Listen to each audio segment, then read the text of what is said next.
Face గ్లోయింగ్‌కి tips నన్ను చాలా మంది అడుగుతూనే ఉంటారు. సో, చూడండి నేనేం చేస్తాను నాకిది బాగా వర్క్ అవుతది. నేనేం చేస్తానంటే కెమికల్సే పెట్టను ఫేస్ మీద. బాత్ పౌడర్ చేసుకుంటాను. ఎప్పుడో ఒకసారి ఫేస్ వాష్ యూజ్ చేస్తాను. కానీ ఇప్పుడు మీరు రెగ్యులర్ యూజ్ చేస్తున్నారనుకోండి కొంచెం ఒక మంచి ప్రొడక్ట్ ఉంది అనుకుంటున్నారు.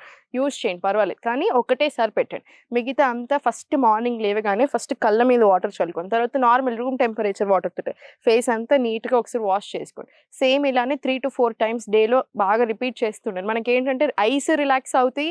ఫేషియల్ మజిల్స్ కూడా బాగా రిలాక్స్ అవుతాయి. దీని తర్వాత మసాజింగ్ టెక్నిక్స్ చూపించాను కదా! అది నైట్ పడుకునే ముందు చేసుకోవచ్చు. మార్నింగ్ లేసాకైనా చేసుకోవచ్చు. ఏదైనా ఆయిల్ అయినా యూజ్ చేయొచ్చు. లేదా నార్మల్ బేర్ హ్యాండ్స్ తోటైనా సరే చేసుకోవచ్చు. ఇవి 2 ఫాలో చేయండి. నాడీ శోధన ప్రాణాయామం, యోగా ఇవన్నీ చేస్తున్నప్పుడు కూడా బాగా తెలుస్తది.